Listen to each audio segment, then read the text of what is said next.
Combattu dans ton travail, tu as trouvé des grilleries sur ton siège, les gens te critiquent, les gens te calomnient, on t'attribue des choses que tu n'as jamais faites. La jalousie dans le travail. J'ai été combattu. Comme toi, tu es combattu aujourd'hui. J'ai aussi trouvé des grilleries sous mes sièges. J'ai vu des yeux cassés devant ma porte. J'ai eu des gens m'insulter. J'ai vu des femmes, même de patrons, qui ont cru que peut-être que j'étais venue chercher leur mari, qui m'ont combattu jusqu'à la dernière minute. Tu as permis que je sois débauchée, que j'aille dans une autre entreprise. Et je pensais que j'allais trouver la paix. Mais c'était pire encore.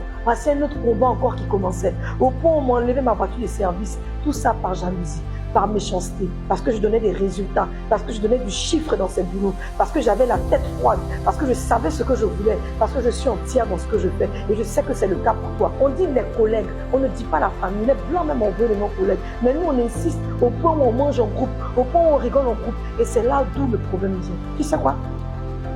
La personne avec qui tu critiques souvent au téléphone la nuit, là, ton soi-disant collègue, lui-même, là, c'est ton premier problème qu'il a. Parce qu'il ne va jamais t'accompagner dans ta lutte. Si toi-même tu t'en vas là, lui-même ça l'arrange. Parce que peut-être que tu touches plus que lui. Mais rappelez-vous, comment est-ce que vous êtes rentré là-bas? Vous avez prié sur votre CV. Vous avez prié pour que Dieu puisse vous donner ce travail-là. Ça veut dire que vous êtes là où coule le lait et le miel.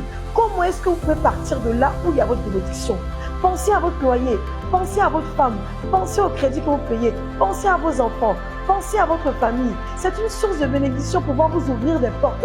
Comment on peut vous pousser à sortir de votre bénédiction?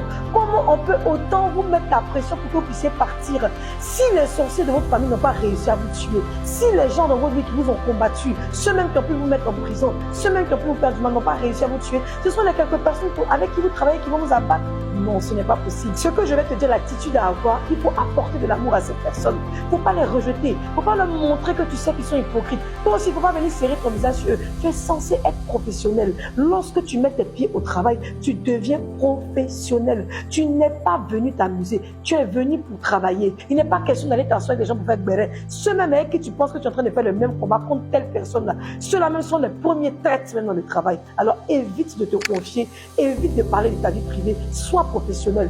Pense à ton avenir. Pense à ce que Dieu a dit sur ta vie. Pense à toutes ces prophéties qui ont été faites depuis des années. On dit le malheur arrive souvent aux justes, mais Dieu l'en délivre. Est-ce qu'il y a une épreuve que Dieu mettra au-devant de toi, que tes forces ne pourraient supporter? Si tu crois en cette parole, alors si tu vis cette situation, que tu as un frère ou une sœur qui vit la situation, je te demande de partager cette vidéo dans tous les groupes et on se retrouve la semaine prochaine pour un nouveau message.